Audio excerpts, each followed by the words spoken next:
With the increase in the number of disciples, matters in the Saṅgha became more eventful. The new disciples, who had no teacher to guide them, became very disorderly.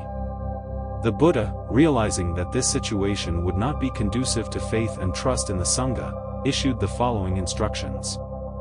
My disciples, I shall allow you each to have your own teacher from this time on.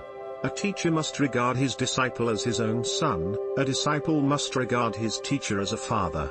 They must respect each other, and if they live together in happiness and sadness, they will progress in the teachings.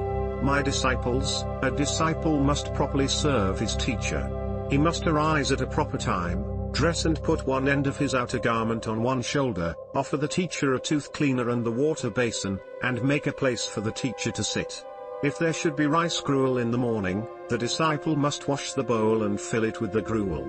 After the teacher has finished eating his gruel, the disciple must give him water, receive his bowl, and carefully wash and put it back in its proper place.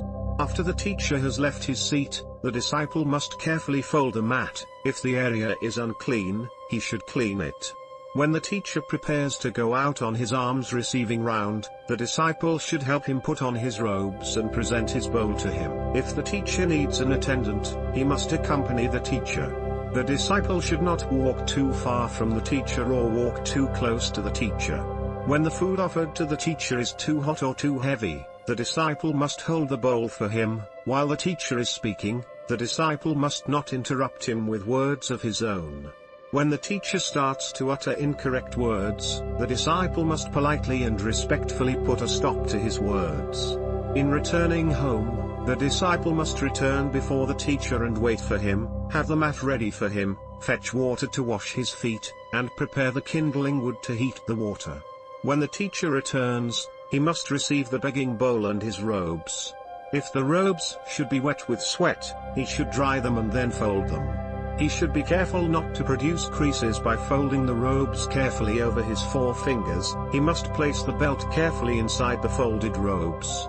After washing, drying, and putting away the begging bowl, the disciple must chant the sutras under the orders of the teacher and must ask questions of the teacher. When the teacher feels sadness, the disciple should console him. When the teacher is regretful, the disciple should encourage him. When the teacher holds evil views, the disciple must return him to the right view. The disciple should do everything for the teacher's benefit at all times. The disciple should not go out without the permission of his teacher. When the teacher becomes ill, the disciple must wish for his recovery and minister to him. Again, the teacher must have his disciple read the sutras, ask questions, cherish the teachings, and help him. If he possesses a begging bowl or robe or another article that he does not need and that his disciple does not own, he should give it to his disciple. When the disciple becomes ill, the teacher should nurse him with sincerity. When the disciple feels sadness, the teacher should console him. When the disciple is regretful, the teacher should encourage him. When the disciple harbors evil views, the teacher should have him return to the right view. The teacher should do everything to benefit the disciple at all times. These are the duties of a teacher toward his disciple and the duties of a disciple toward his teacher. My disciples, if a disciple has no love, no faith, no feeling of shame, no respect, no compassion toward his teacher, it is right for the teacher to dismiss such a disciple. With the increase in the number of disciples, the Buddha found it impossible to conduct rites for the new converts who wished to enter the Saṅgha to learn the teachings. It was then that he allowed his disciples to officiate in the ordination rites by the formula of the three refuges.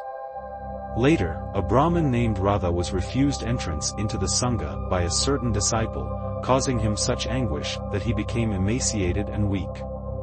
The Buddha asked the disciple for a reason and then said to his disciples, "Do any of you remember receiving aid from this Brahmin?"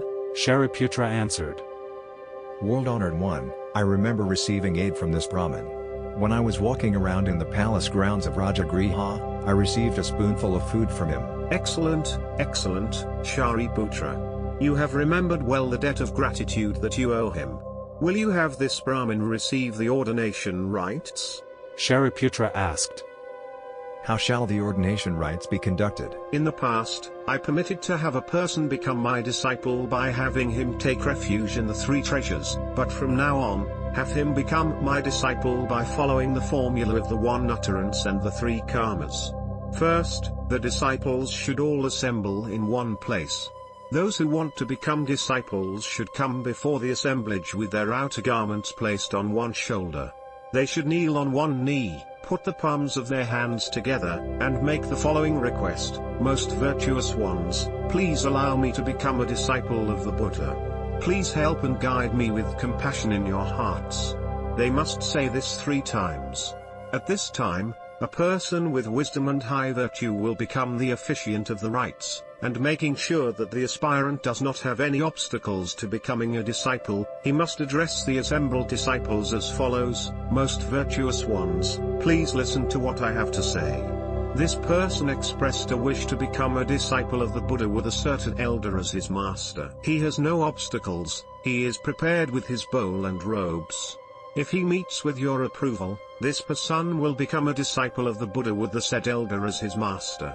This is my proposal. This proposal is called the rite of the one utterance. Then, after making this proposal, he will continue and say, Most virtuous ones, I pray you to listen to me. This person asks to become a disciple of the Buddha under the tutorship of a certain elder. He has no obstacles and is prepared with a robe and bowl. Let the assemblage of disciples permit this person to become a disciple of the Buddha under a certain elder. If there is no objection among the virtuous ones, please remain silent. If there is any objection, please speak out. He will say this 3 times. This is called the rite of the 3 karmas. If no one makes any comment, the officiant must continue with the following words: The members of the Saṅgha have approved the entrance of this disciple of the Buddha, who will serve under a certain elder. There were no words of opposition from the members of the Saṅgha, and I consider this silence to be a sign of assent. My disciples, this will conclude the initiation ceremony. The Buddha's disciple, as a part of the rules and regulations of a disciple, must be taught the 4 basics and the 4 grave prohibitions. The 4 basics are: the disciple of the Buddha must live by receiving alms, the disciple of the Buddha must wear garments made of the coarsest materials, the disciple of the Buddha must make the root of a tree his place of abode, the disciple of the Buddha must use medicine made of urine. Exceptions to these basics can be made.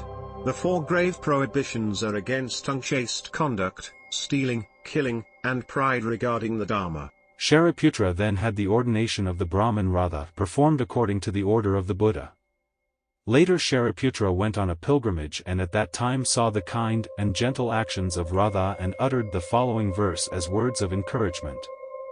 If you commit a wrong and meet a man who will set you right, serve such a person as one who shows you the way to hidden treasures. Is it not good that you serve under such a man?